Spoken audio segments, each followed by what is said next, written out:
account, and I'm also the coordinator of several mission projects, among which URBREATH and Blossom, that will be presented today. So I welcome you to the webinar Policy Pathways to Urban Sustainability, Data Governance and Stakeholder Collaboration, in which we are going to basically learn about innovative approaches, practical insights, and latest funding from 5 EU-funded projects. So URBREATH, Usage, ExPEDite, BeOPEN, and Blossom. We'll start with the first presentation, which is going to be carried out by Marcella Bonanomi, who is Dr. Marcella Bonanomi is a senior research associate and project manager at the Lisbon Council, and is the project manager of URBREATH. For any questions, please put them in the chat. Marcella, the floor is yours. Thank you very much, Francesco, for introducing this webinar and leaving me the floor. I'm going to share my presentation about the URBREATH project.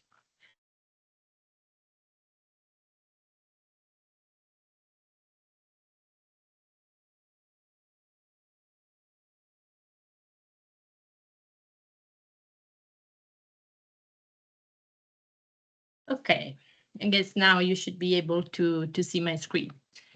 So once again, good morning, everyone, and thank you for joining this webinar about policy pathways to urban sustainability, data governance, and stakeholder collaboration.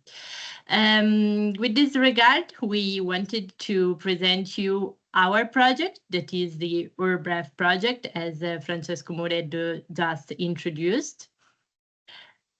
Who are we, first of all? We are a big multidisciplinary international consortium that we, as the Lisbon Council, are coordinating.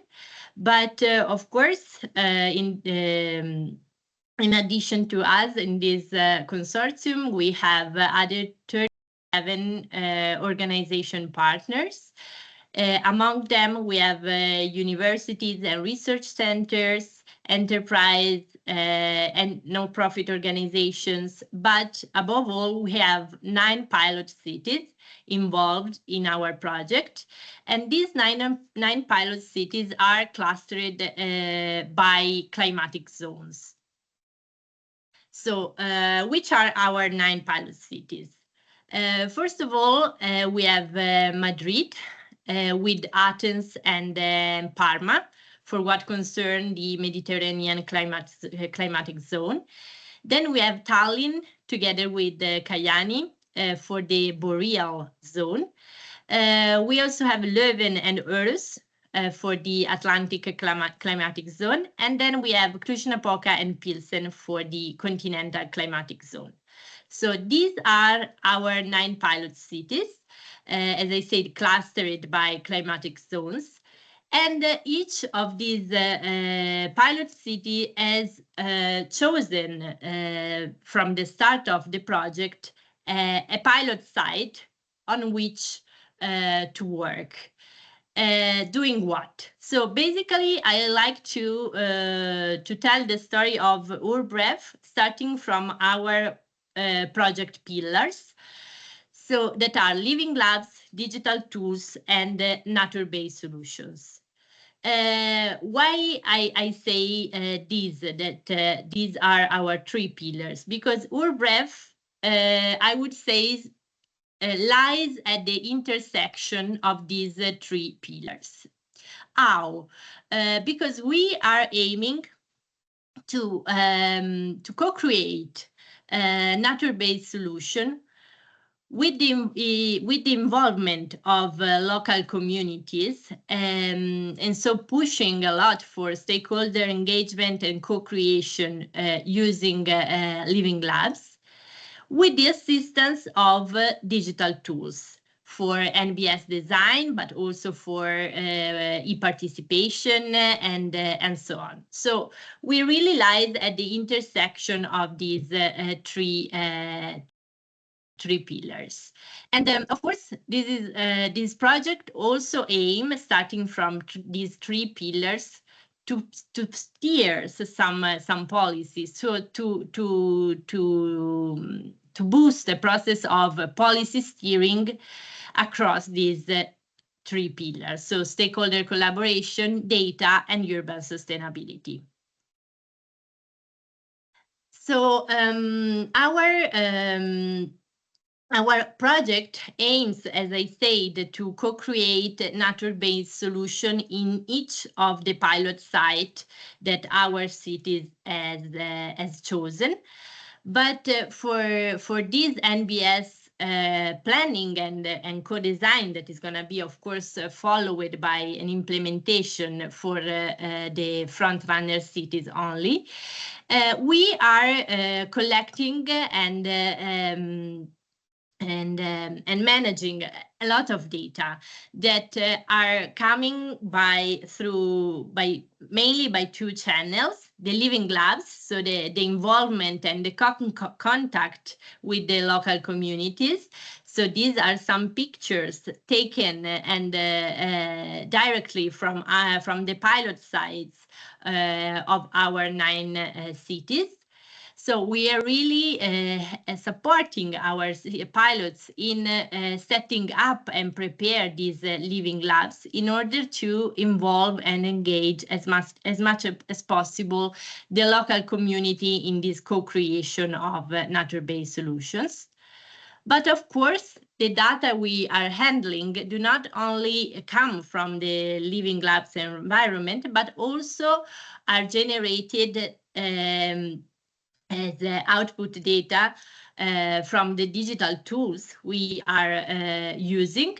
We have a lot of digital tools in our toolbox, such as a registry of nature-based solutions that our pilots can use and rely on for inspiration and the best practice, but that will also be populated with the nature-based solutions developed by our pilot cities. We have a tool for storytelling, so basically that our pilot cities can use to tell the story of their own pilot site. We also have local digital twins, one per each pilot, that is being used and is going to be used along the project duration for what-if analysis, scenario building, and a lot of other analytics based on the needs and the challenges of each pilot site, for example, air pollution or heat island or water pollution and so on.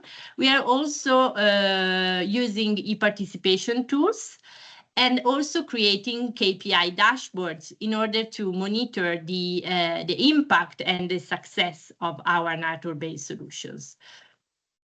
So this is an example of the nature-based solution storytelling tool that our cities can use to, again, engage, thanks to the use of the local digital twin, to engage the local community and boost the communication with the stakeholders. But our digital twin is not only about a three-dimensional view of the city and the pilot site, but it's also populated with a lot of data layers. For example, this is a screenshot of how the digital that is showing us how the digital twin of the city of Leuven, for example, is being used to simulate and plan the nature-based solution they are willing to implement. And on the right, we can see, for example, the calculation results for the biotope area factor of again, for the case of Leuven. So we are really embedding a lot of data in our local digital twin. And of course, So smoothly transitioning to the end, we are going to have hopefully a lot of outputs and exploitable results that do not only concern people. So, for example, the creation of communities of practice around our 3 project pillars, and do not only relate to the creation of digital tools that can be used by our pilot cities, but our results will also be about creating an impact assessment and an evaluation framework for these for nature-based solutions, and a replication and the scaling up of our methodology. So we are really pushing a lot also, as I said at the beginning, for steering some policy from our project.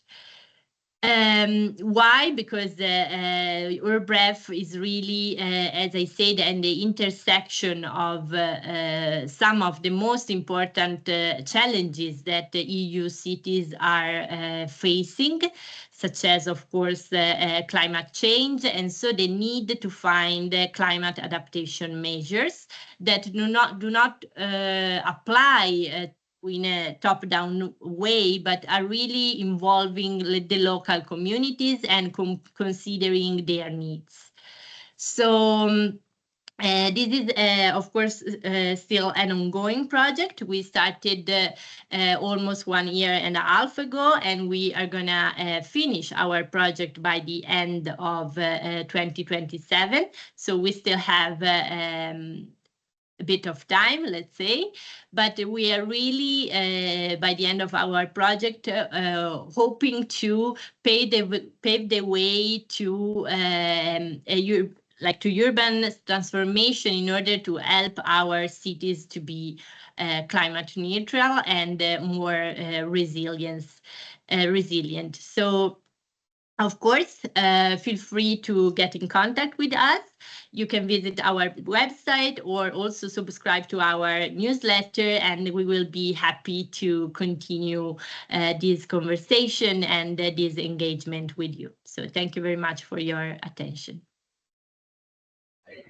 Thank you, Marcella. So now we move to Francesco Simanti, who will present ExPEDite. Thanks, Francesco. Good morning to all of you, to all of the attendees that joined us this morning. I'm Francesco Simanti. I am a project manager and research associate at the Lisbon Council as well. So I'm surrounded with a lot of my colleagues in here, and in this webinar, I'm going to shortly present you a quick overview of the ExPEDite project. Where I take care of the dissemination and communication effort in hand in hand, I have to say, with my colleague Francesco Molinari, that you will get to know shortly after me. Today he has different hat, but you'll get to know him. So, shortly said, let's dive into the presentation. ExPEDite is an Horizon Europe project. We, the same goes for the URBREATH. I mean, we are halfway right now. The time is really handy because we entered right now the halfway point of our journey. I'd like to give you a bit of a contextualization about the policy and the legislative framework in which the project is operating. The key goal on a policy level is to face the challenge of redesigning cities to make them more sustainable according to the predefined UN Sustainable Development Goals number 11 and the correlated EU Mission Cities Initiative, which aims at accelerating the transition by supporting 100 cities to achieve climate neutrality by the next 2030. So the angle of the project is slightly different from the previous one because it mainly revolves around the concept of a positive energy district, who's quite famous by now acronym is PEDs. PEDs are energy efficiency and energy flexible urban areas of groups of connected buildings, which aims at producing net zero greenhouse gases and actively manage hopefully manage to achieve an annual surplus of renewable energy production, both at local and regional level. More specifically, the pads usually require a seamless integration of different system and infrastructures, and the interaction between different actors as well, like the citizens, the inhabitants of those areas as well, the mobility and transport operators, the energy providers, and the ICT systems as well, while ensuring at the same time a good quality of life, talking about in terms of societal, economic, and environmental sustainability. So of course, the bottom line of the PEDs is the energy efficiency and the achieving of a positive of a positive energy impact. But it's not all about energy. It's also about creating a vibrant urban district where people is more likely and more eager to live and reside. And this is all aligned also with the program Positive Energy District and Neighborhoods for Sustainable Urban Development that supports the planning and the deployment of these 100 positive energy neighborhoods by this year, by the way. And this program is joined by 20 European member states, and it's conducted and supported by the JPI Urban Europe. That's an open and openly accessible platform for stakeholders to meet up and discuss. So getting straight to what is the ExPEDite main goals. ExPEDite aims at creating and deploying a novel digital twin, allowing for a real-time monitoring, visualization, and management of energy flows at district level. A quick snapshot of our consortium and the key actors behind this project. We are a multi-versatile group of partners led by in the coordinator role from the Riga Technical University, but we are 13 partners scattered all over Europe and spanning from academic research labs and non-governmental organization, and citizen and grassroots entities as well. In this slide, I'm going to present you in a nutshell which are the 4 building blocks at the very core of ExPEDite to contribute to the establishment of the positive energy district in Riga. I'll get back to that in a minute. So the first is the building stock energy efficiency, renewable energy sources, energy flexibility, and e-mobility and intelligent transport system. All of these components and solutions that are under development in this very moment and that will be fully developed in a second part of the project and tested in a living lab and co-creation setting in Riga are combined with citizen engagement actions as well. We use the same bottom-up approach like URBREATH. The citizen engagement actions will be promoted through a mobile application aiming at increasing awareness and improving behavior toward energy efficiency through gamification.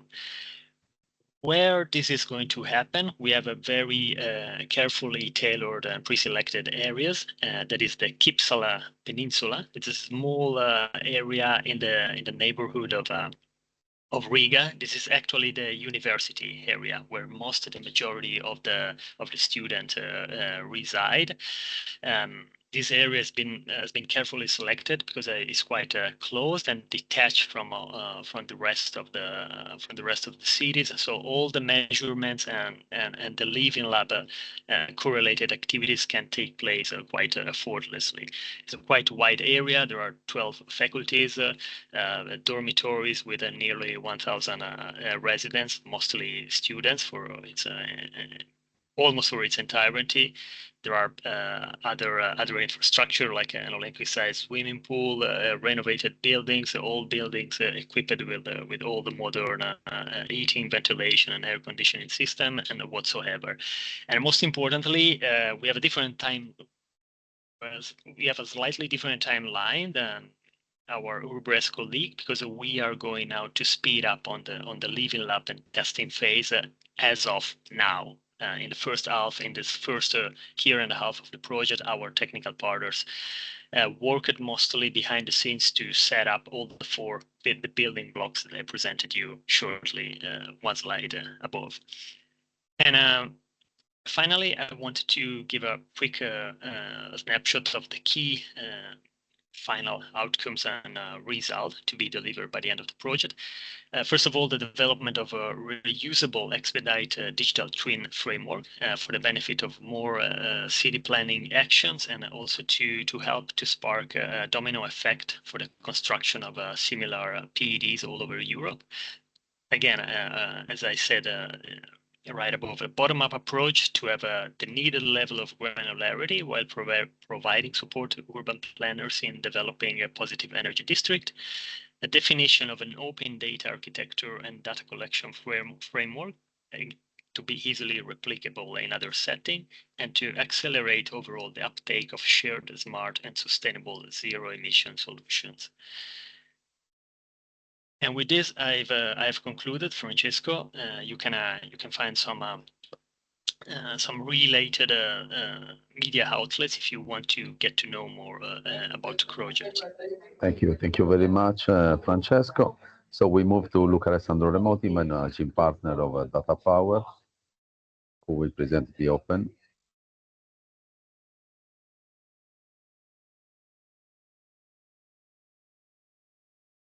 Thank you very much for the opportunity to share some information about this project that has just ended on the 30th of June. And here we are at the crossroads of a number of topics which are relevant to this webinar, namely data management, data governance, data-enabled digital services, and sustainability. We focus directly on the European Union high-value data sets, which are sets of data properly characterized. There is a regulation giving us the framework to handle them, to develop them. And Luca, to interrupt you, we see the speaker version of your presentation. It's not in full presentation mode. Now okay, that's perfect. Now it should work. Thank you, Marcella. Okay, so as I said, we are at the crossroads of data, of high-value data sets, meaning enriched data, at digital services enabled by these high-value data sets, and the concrete and specific requirements of smart cities in both leveraging data sets and developing digital services.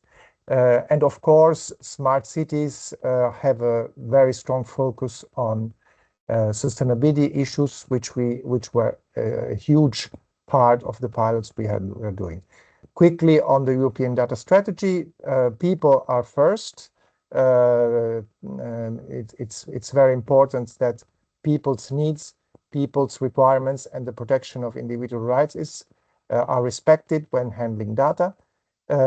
As I said, high-value data sets are one of the key assets of the digital economy, and specifically in BeOPEN, they are the starting point to develop the digital services we have looked into.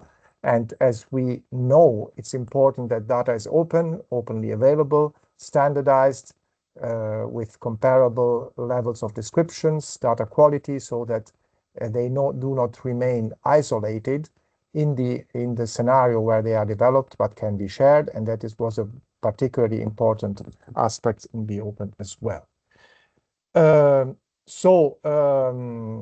We had a number of pilots, in particular, a number of pilots focused on smart sustainability, the issue of heat islands, which we were discussing among ourselves, comparing the temperature nowadays in the different cities we live in, which are pretty high. I mean, in the south, we are having something like 37 degrees Celsius plus, which is quite difficult to sustain.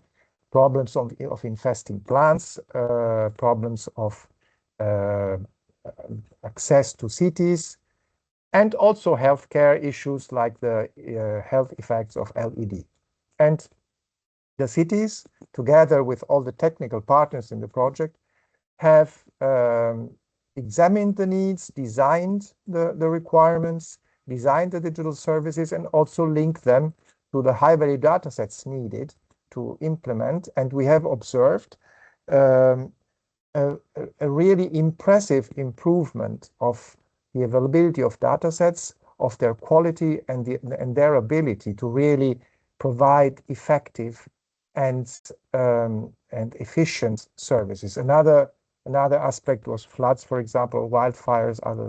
These are topics which are really relevant.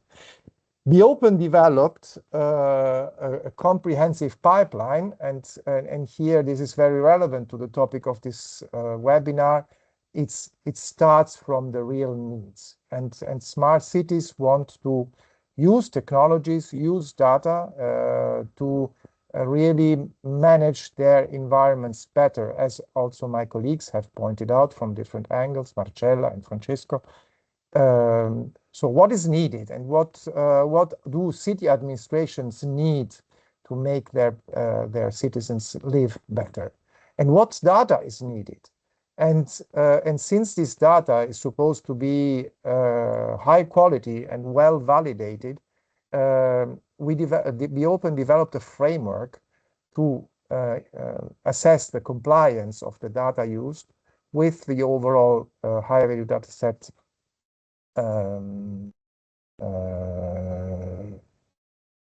use and improvement. The improvement, so this means that we took care of metadata, of descriptives, of the characterization of the data, and also of the publication of such data. The definition of the digital services, which in most cases were based on machine learning and artificial intelligence, as big data was involved. And these services were implemented, tested, placed within a trust framework so that people and also administrations were confident that they could be used without creating any damage to personal individual rights. And we also evaluated the impacts and also figured out how they could be replicated, responding to similar needs in different environments. So what the outcomes are, and these outcomes are certainly a way to help projects in other environments. It's a technical framework for data improvement, the design of digital services based on needs, a catalog of high-value data sets where other cities can select the data they know for their services. The community of stakeholders is extremely important. How this whole thing worked when we figured out the functional requirements, the characteristics of the datasets, only because each city managed to set up and develop a community of expert stakeholders that helped designing and helped assessing and helped developing. And again, an impact assessment framework. So the benefits we just pointed out, they are available generally as with all European Horizon Europe projects. And it's important to emphasize that the project was built on the blueprint of a common European data space to make sure that all these data with certain characteristics are made available across the European Union. These are us, a consortium of cities, of technical partners, of service providers, and thank you very much for your attention. Thank you, Luca. We move now to Blossom, to be presented by Francesco Molinari. Yes, can you see my presentation in presentation mode? Yes, okay. Good morning, everyone. My name is, okay, I promise I'm the last Francesco for this round of presentations. I'm also part of the Lisbon Council as Senior Research Associate and Project Coordinator. And my task is to introduce you to the Blossom Project, which is the new baby, the newborn baby, as Marcella was saying before the start of this webinar, of this group of projects. So I am basically challenged by the fact that I normally hate speaking about things with verbs in the future, but it is unavoidable, as you can see, for a project having the ambition epitomized by the budget being above 10 million euros, the duration being above 4 years, just one of the 48 months already passed, and 25 partners being engaged. So what I will try to do in my presentation very quickly, because we have to catch up a bit, is to speak of some inspiring concepts which may bring benefit to the following discussion. First of all, the problem we are talking about, it is still very tightly connected with the issue of NBS, nature-based solutions, but the angle, the perspective is completely different. And the perspective is told about by this recent publication of the European Investment Bank, analyzing 1,300 projects of climate adaptation and mitigation across Europe, and concluding that 97% of them were relying exclusively on public resources. Additionally, there is this evidence that the projects are relatively small in size, relatively because in any case we are speaking about projects below the threshold of 10 million, although about 50% of them were actually worth less than 1 million euros. So putting these two things together, small projects and mostly funded by public money, the point we would like to start from as an issue is the fact that the return on investment of these projects is quite ambiguous, which can be at the same time the reason why they are mostly publicly funded, and also one of the determinants of the small size of interventions, which, as you may imagine, is probably solving punctual problems, but leaving little room to replicas and increases of the size, therefore scalability of the solution. So in a nutshell, what we plan on doing with Blossom, therefore verbs in the future by now, is to introduce a systemic approach trying to fix the problem I was mentioning, with the huge involvement of private partners such as banks, insurance companies, venture capitalists, and so on, in local activities using the Living Lab approach to engage citizens, experts, and other stakeholders in the formulation of proposals, including for innovative financing and investing schemes, which we plan on testing within the scope of the local pilots. These local pilots are located, I'm jumping to the next slide, as you can see from the map, in three so-called front-runner cities, Birmingham, Lisbon, and Kielce in Poland. And we are also planning for replicating sites in two European regions, West Flanders and Alentejo in Portugal, and in two cities, Parma and Aarhus in Denmark. So what is the idea? The idea is to combine all the new elements coming from the already well-known and practiced co-design and co-creation processes to elicit requirements and engage and mobilize users, citizens, stakeholders in the proposal and validation of innovative financing schemes, but also new elements such as the use of AI and more generally data sets, high-value data sets, to use the definition of the previous speaker in this panel, to create new possible sources of information aimed at achieving the goals, the ambitious goals of this project. So having said that, I'm finishing with showing you 2 or 3 pictures, which I will not comment because of lack of time, and so I don't pretend that we should go in detail, but nevertheless, I think they are inspiring to launch other stones into the pond and therefore procure further discussion in the coming minutes within this webinar. Here from this picture, you can see the quite complex overall concept, which anyway starts from the engagement, like I said, of multiple stakeholders and the creation of living labs, also supported by e-participation tools, engaging them in co-designing processes. I think most of the previous presentations were mentioning already the living lab approach and the co-design, so it is something we are trying to build bridges between.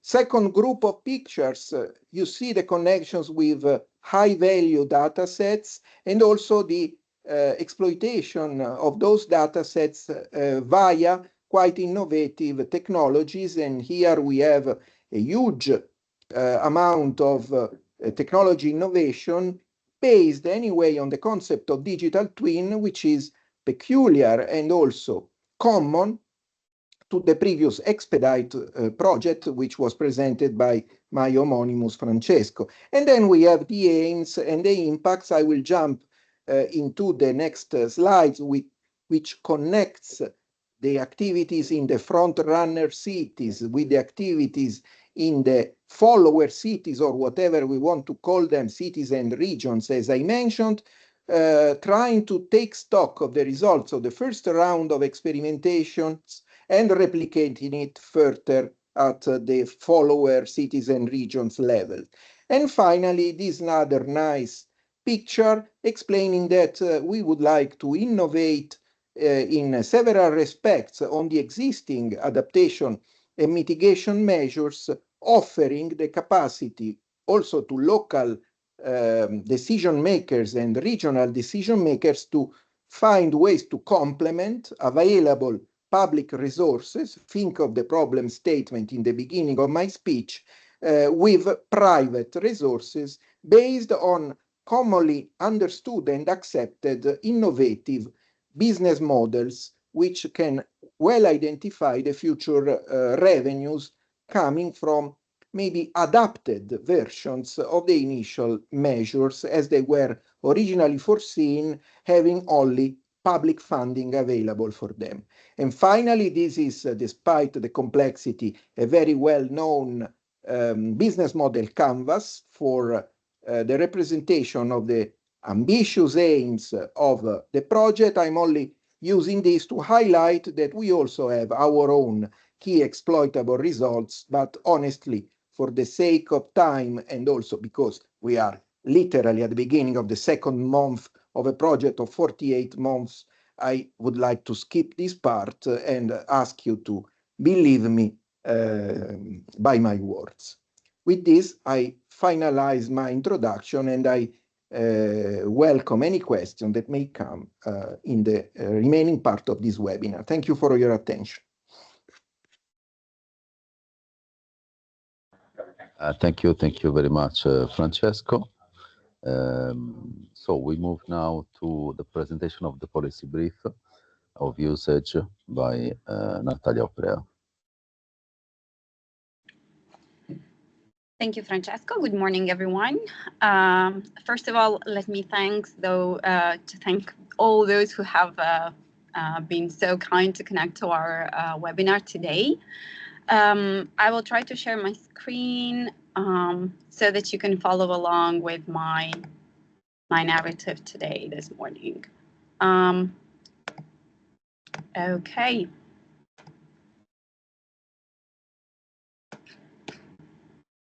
Can someone confirm that you see my full screen?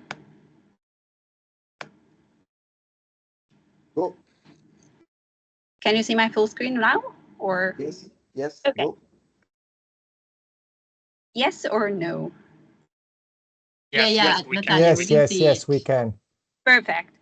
So again, I would like first of all to say that I'm Natalia Oprea. I'm a researcher at Lisbon Castle, and I'm also a fellow at in Milan at the Bocconi School of Management. And today I'm going to present a joint effort of different colleagues of mine who are Anna Pizzamiglio, Maria Chiara Zaccaria, and Francesco Mureddu, who have been so nice to help me write this policy brief, and I had the privilege to present today. I think that many words have been already mentioned that are going to pop up over and over again during this presentation. And what we are trying to do in this policy brief is to take stock of everything that is somehow been mentioned by my other colleagues in other projects, but in the same time try to provide some very concrete recommendations and with a very specific focus on cities and particularly small size and medium sized cities.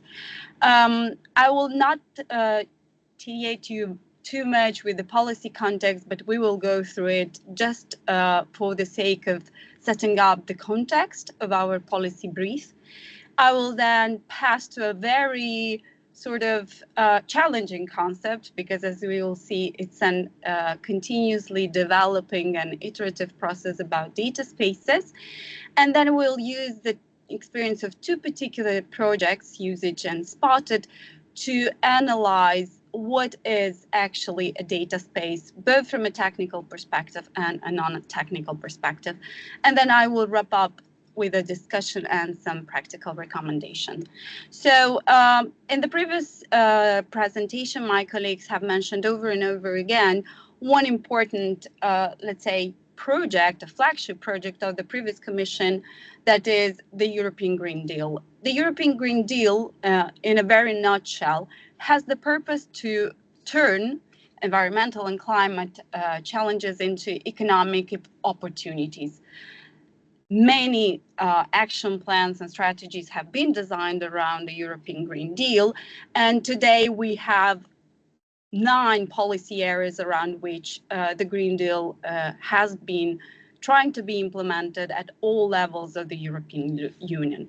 And in order to somehow support this transformation of the Green Deal, so to transform actually them into economic opportunities, another flagship project of the European Commission has been the launch of the European Strategy for Data. Very often it has been presented in the previous project, which has the main aim to establish a unified data market at the European level to promote data-driven innovation in the EU.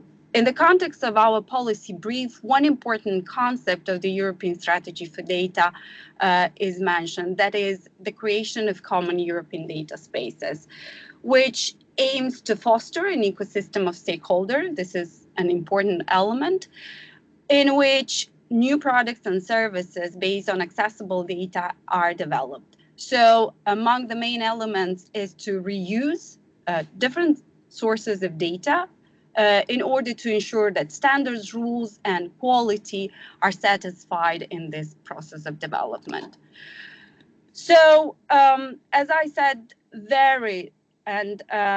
we are trying to take stock of different other regulatory mechanism initiatives that have been set up around this very important challenge that is the twin digital and green transition.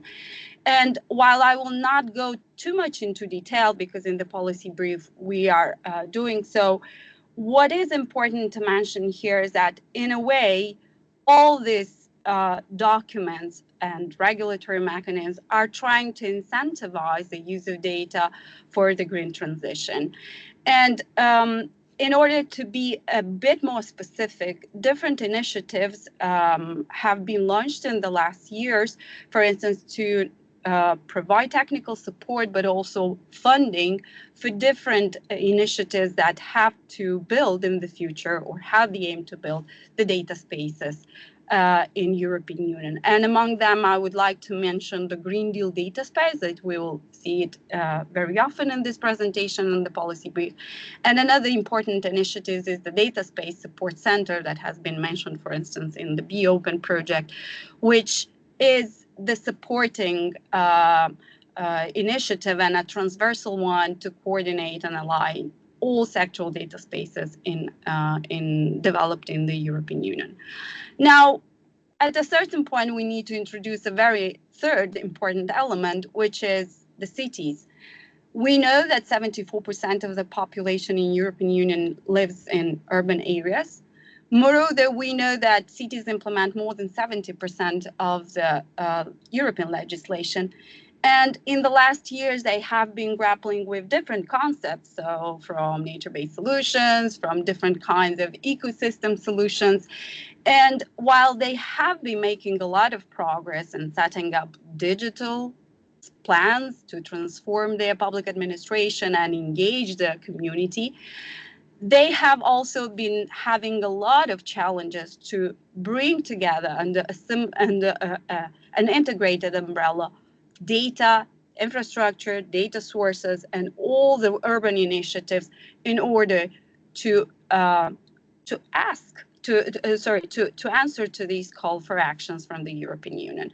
So the cities are called to marshal this twin transition in a way to, first of all, exploit the potential of data to effectively support the Green Deal actions at the local level, and nonetheless, leverage on the existing plans. As I said, many progress has been made there, and all the knowledge and stock of networks that has been built around the local communities in the last year.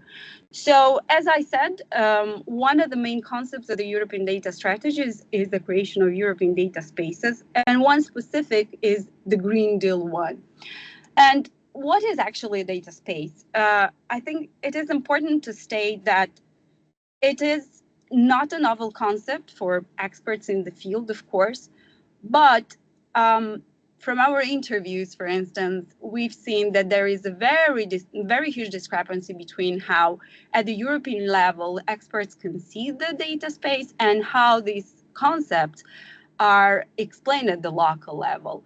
So, in the effort to try to explain and bring it down to earth, I would say that this is, first of all, an integrated, a holistic view on addressing not only the technical considerations up until now that are, of course, important, but also to take into account the governance aspects in order to facilitate a more structured and flexible data sharing and use, and to answer to concrete local needs. And again, as I said, a very used idea in all the projects that we have seen so far. So the Data Space Support Center defines a data space as a decentralized infrastructure. So we are not necessarily talking about a platform, because this is a concept very often used. It is a decentralized infrastructure in which governance principles, standards, practices, and enabling services support trusted data transactions between participants. So the main element is, first of all, to have a secure and trusted infrastructure, which enables access to different sources of data and have the purpose to create value. So we can see value in the private sector, but also in the public sector. So, for instance, in urban planning, pollution control, and so on and so forth, in a way to support all the decision-making processes that happen in order to contribute to the value creation. So, drilling down into what are data spaces from the urban perspective, it's not an easy answer to give, because what we have seen is that are all these very general and broad regulatory mechanisms, plans and platforms that are at the European level. But very often cities, and especially medium-sized and small cities, are not necessarily provided with all the institutional support to create their urban data space. We have seen that many opportunities lie around this concept, but much more effort has to be provided to these cities to, in a way, support them in building and structuring a data space. So, first of all, it presents challenges to bring inside the local administration and a shared infrastructure, because many of you know probably that municipalities still struggle with a very silos approach in dealing with climate challenges, but not only urban challenges in general. But it also is an infrastructure that allows different other stakeholders to contribute, not only with data use, but also data sharing, to, in a way, leverage everything that is not only open data, but also sometimes closed data or data that can be paid for, right? So all this to optimize resource allocation and respond effectively to local needs. Now, this is very interesting, but what we have tried to say is, okay, let us take the example of two specific projects that actually dealt with bringing down to earth this concept. So our question was, how can data spaces enable cities to realize the European Green Deal ambitions locally? And we have decided to use a framework of analysis that is provided by the Data Space Support Center, whose advantage is to propose a model that breaks down the data space concept into building blocks. So it has a non-technical building block with different other, let's say, components that regard the business, the governance, and the legal aspects, and a technical building block where data interoperability, sovereignty, and trust are the elements that are most covered. So what lies beneath all these building blocks is the co-creation method, right? So how did we structure our policy brief? On the non-technical side of these building blocks, we have used the usage project experience to analyze what has happened in one specific pilot city. And we have used the Spotted project to analyze the technical elements that can support the use of data for urban Green Deal realization at the local level. So I will not go into many details. There is right now about the usage project.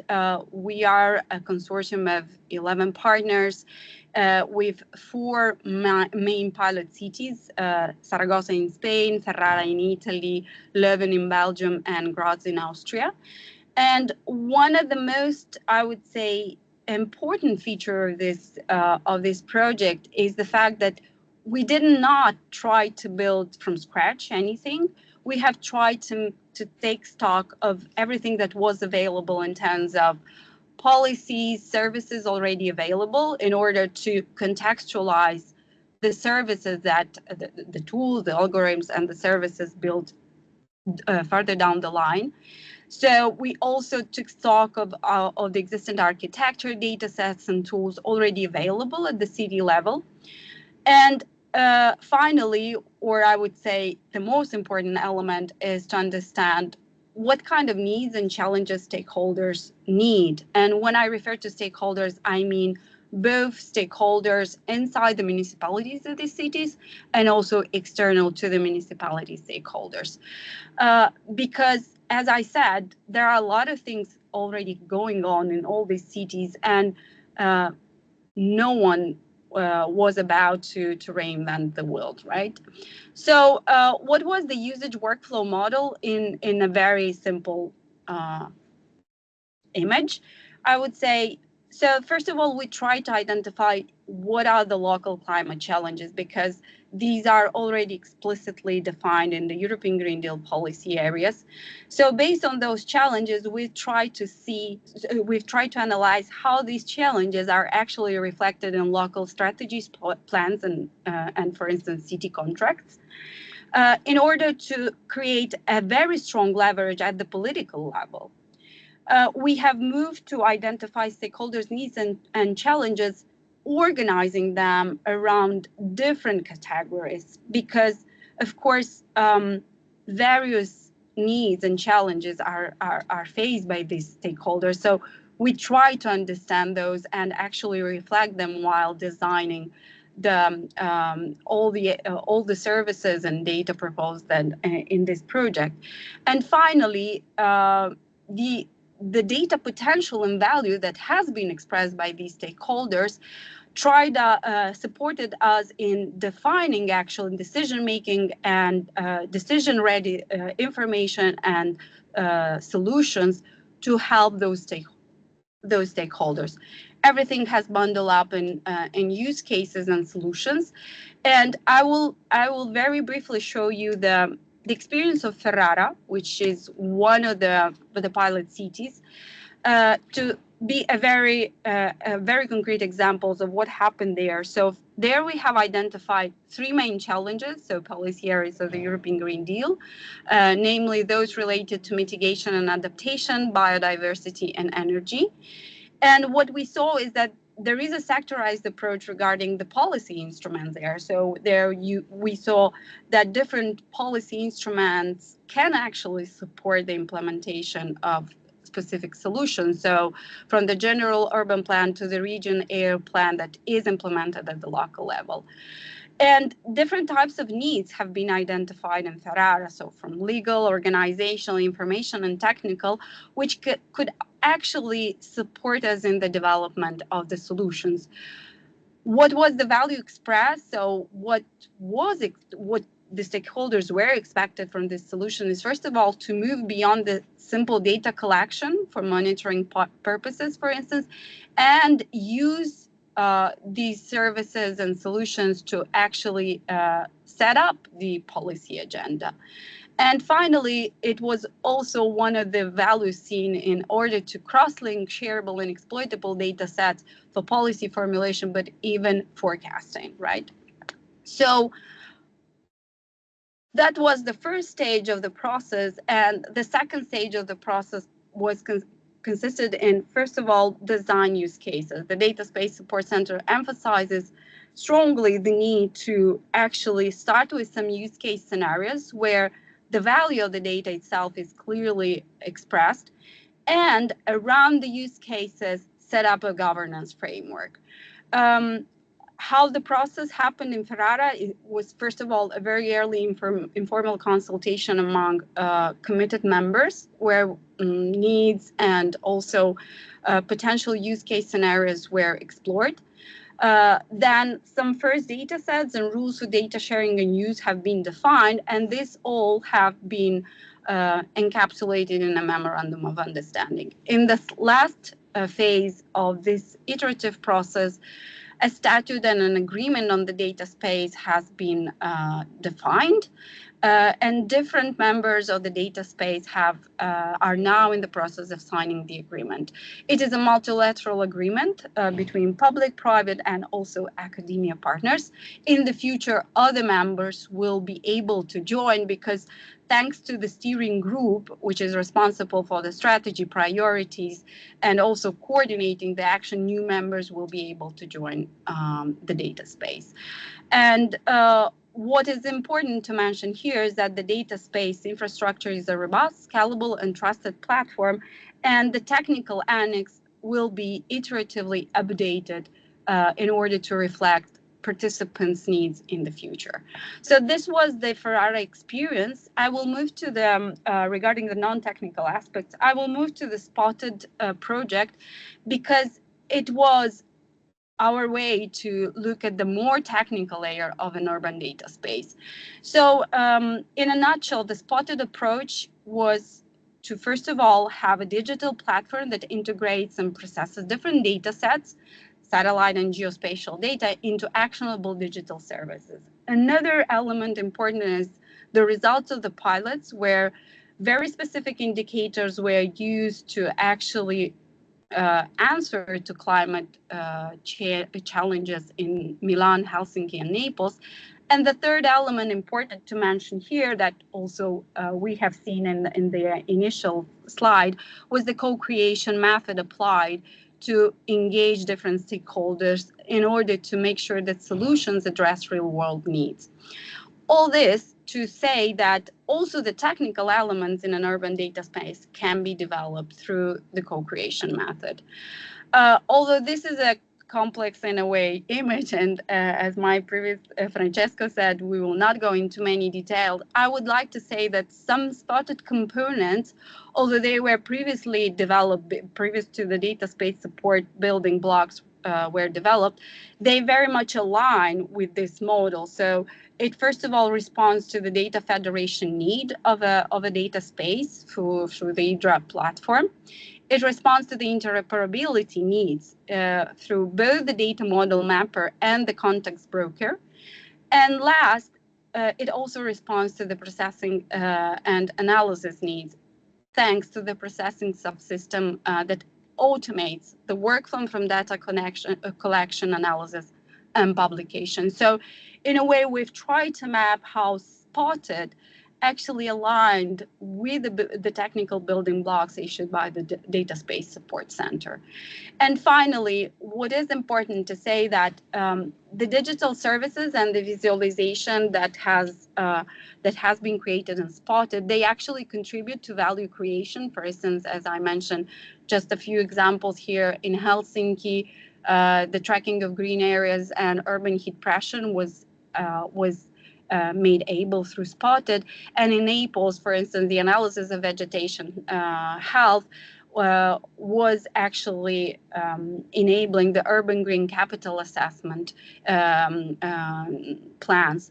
So what is important to stress in the Spotted project is that despite thanks to the very technical approach, the stakeholder engagement was very important there. So they have used a stepwise methods from reverse pyramid skimming to snowballing techniques to ensure that from the broad participation of different stakeholders, a very committed and relevant stakeholder group has actually been involved to define how digital services will look like at the end.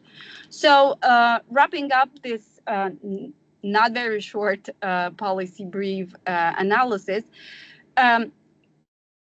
what I would say is that cities are in a unique position to realize the twin digital and green transition. However, they not always have the necessary, let's say, guidance or support and even resources to develop digital data tools to serve their ecological transition goals.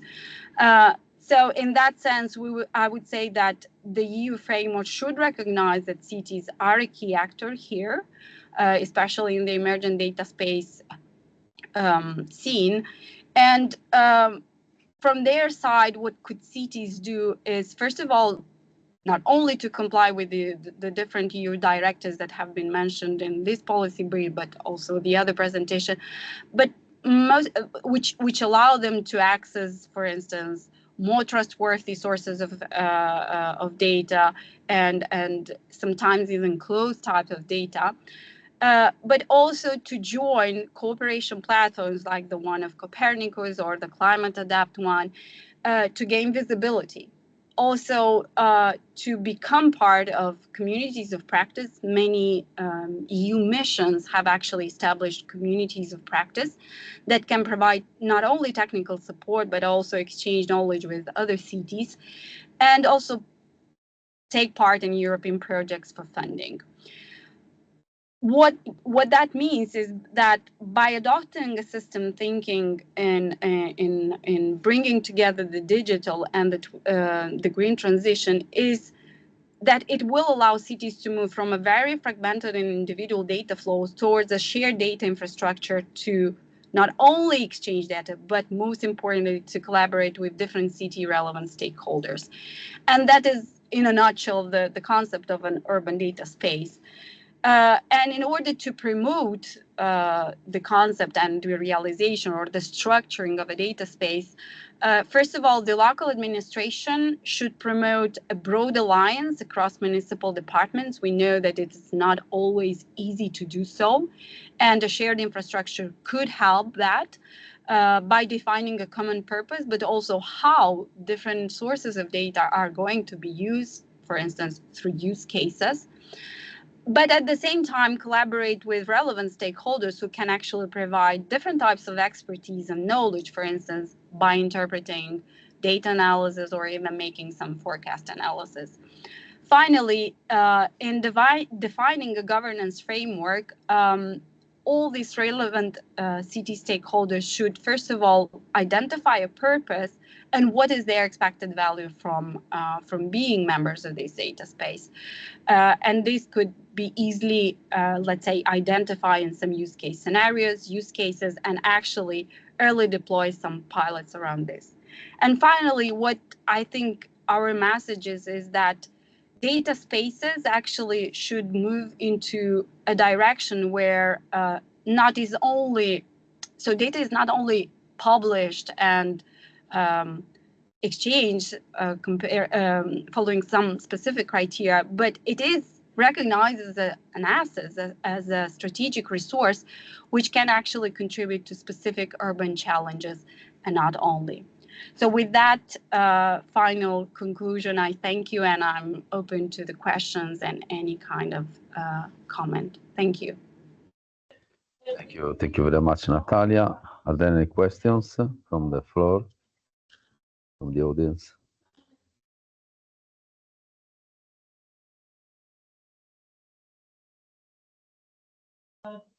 Please raise your hand or write it in the chat.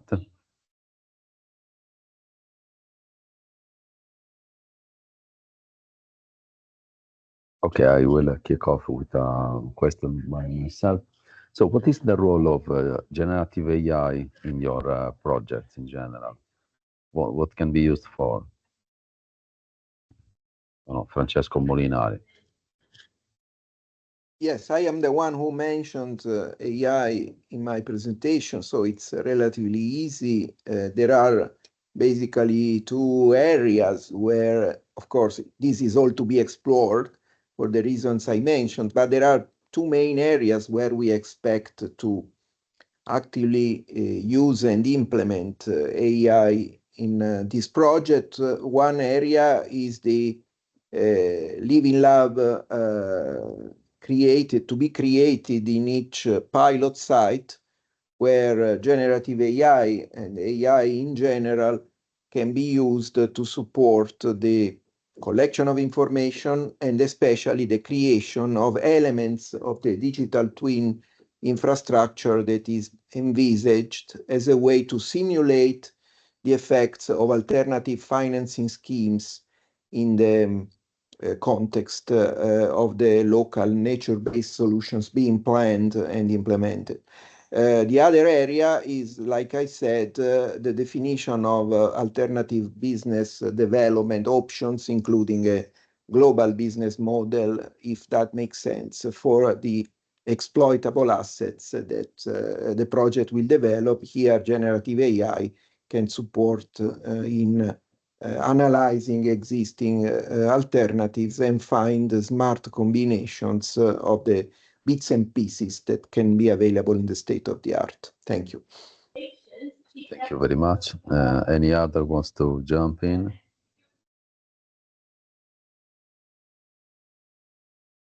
I mean, in our digital services, we only use specialized AI, so larger LLMs are not in focus at the moment.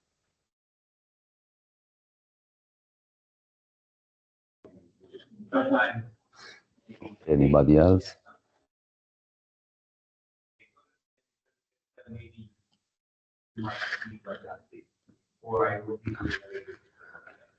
Okay, are there any questions from the audience? Please don't be shy.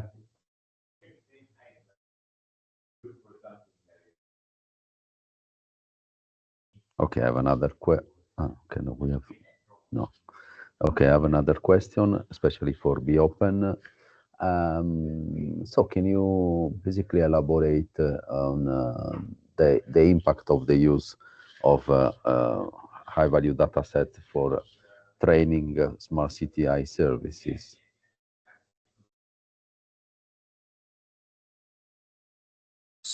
Certainly, they are a very important building block of AI training, of course, here quality, completeness, and complete description of data is very important. This is quite variable across all data sets.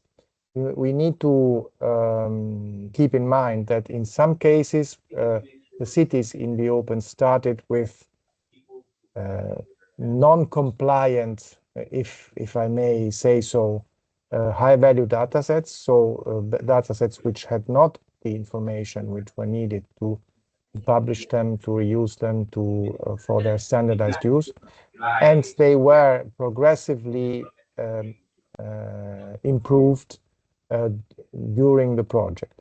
So that means that it's a kind of circular issue. Data is needed, full data is needed to train the system. How can we ensure that the data quality is adequate to the training needs? It is in focus. It's quite different across the whole data sets, but certainly there is a huge awareness of developers on the need to have high quality data sets to make sure that the training of the AI based services is appropriate. Okay, thank you very much. I have another question for URBREATH. What synergies do you see between URBREATH and Blossom? So thank you, Francesco, for this question. Yeah, for sure, like URBREATH and Blossom has like many points of contact. First of all, the big field in which both the projects are working on, so the nature-based solutions. I think the strength of Blossom is that the project is planning to work on, as explained by Francesco Molinari, to work on the bankability of NBS. So this is sure something that also URBREATH can learn from, because we have some like task and some work going on about this topic. So how to involve also private funding in the financing of NBS. But what we are seeing, at least in these first 18 months, more or less, from our pilots, exactly confirm what Francesco Molinari just presented, that most, if not the total of the funds usually come from public bodies. So this like innovative procurement and financing relying on public-private partnership, that is the core business of Blossom, is surely something that also URBREATH can rely on and build and learn from. And in terms of what Blossom can learn from URBREATH, is for sure about our methodology, our framework for engaging the local communities and so the stakeholders involved. It is really something we are working on together with our partners and with our working on living labs such as the Digital Flanders and Climate Alliance, but also together with the pilot cities. So and also all the not only the, let's say, the methodology, the living lab methodology, but also the methodology and the approach that we have adopted to define the city's challenges and the city's needs, and deriving from those needs assessment a series of use cases, and then translating those use cases into technical solutions. So surely also this approach could be something that Blossom can rely on as a legacy from the URBREATH project. Perfect. Thank you very much. Is there any question from the floor? No.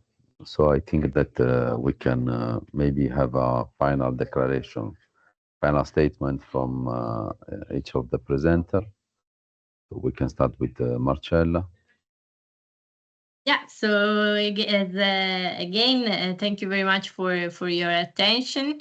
I know we have been giving you a lot of information and a lot of figures, numbers, and words, but I still hope that this has been interesting for you. And of course, please feel, as I already said, please feel free to reach out to the URBREATH team. We will be happy to talk more and find any synergy with other projects, or also with other cities that might be interested in what we are working on. You can find all the social media channels in our website that I pasted in the chat together with the other websites of the project presented, and also the ones involved in the policy brief presented by Natalia. Thank you. Francesco Zimanti.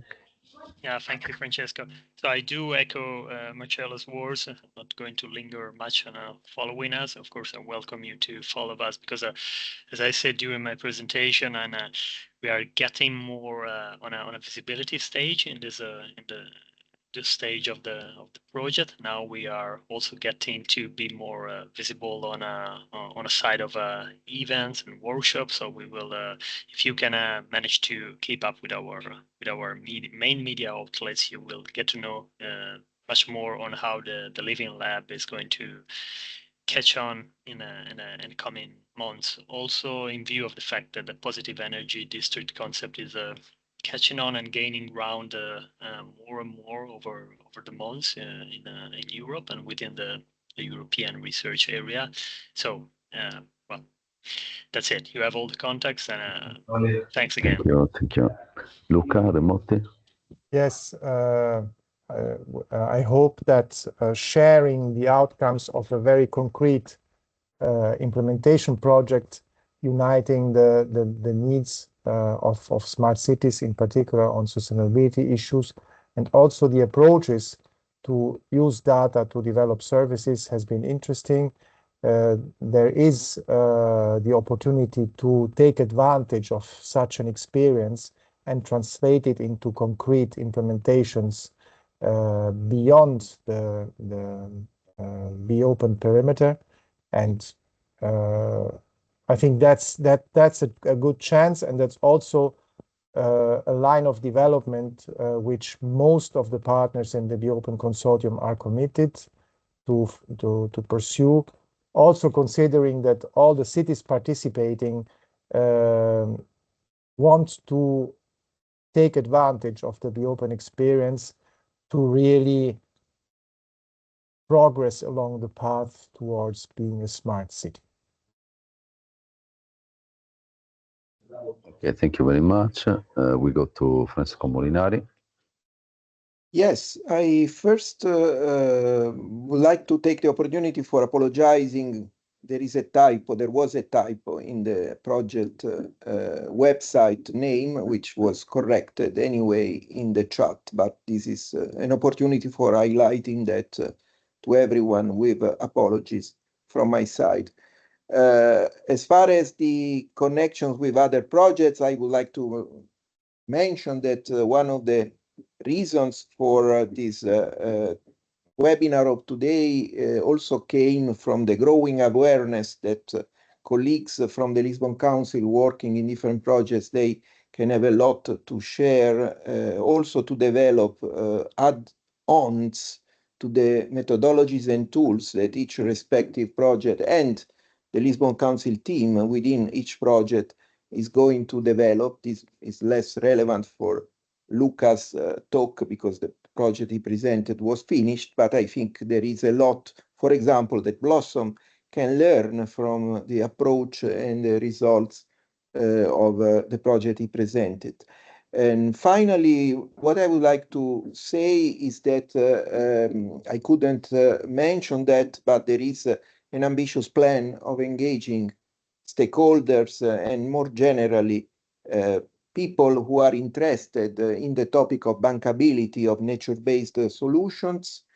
So if you think you might be interested, just contact me, and soon there will be official contact points, including a presence on social media for our project. So do not forget about us, and therefore contact me particularly if you are interested in this domain, where I must confess the knowledge that already exists is quite scattered across many sources and also across many brains. So potentially this is a call for some of you being interested in the topic. Thank you very much. Thank you. Finally, Natalia. I would like to say that, I mean, there is not much to add to everything that has been very nicely said by my colleagues. I would only like to thank everyone, because I think indeed we've shown that synergies not only between projects but also between people can actually bring more concrete results. For instance, in the policy brief that I just mentioned, we've tried to take stock of the experience of different projects under a similar under a framework, but which is very much in line and very up to date to what is happening today in Europe in terms of both data exploitation but also Green Deal realization. And I would like to say this final word, that indeed collaborative efforts and bringing together different brains, different experiences and different points of view can actually move forward all the agenda that we've seen today. And we are much engaged, not only ourselves, but the Lisbon Council itself as a whole. So yeah, so a heartfelt thank you. And I only wish luck to all the projects and all your future endeavors. And I'm sure that we will have the chance to meet again and have a webinar or a seminar together with different other people. So thank you so much. Perfect. Thank you very much to all the speakers. Thank you to the audience, and we adjourn the meeting. And yes, we will circulate the presentation.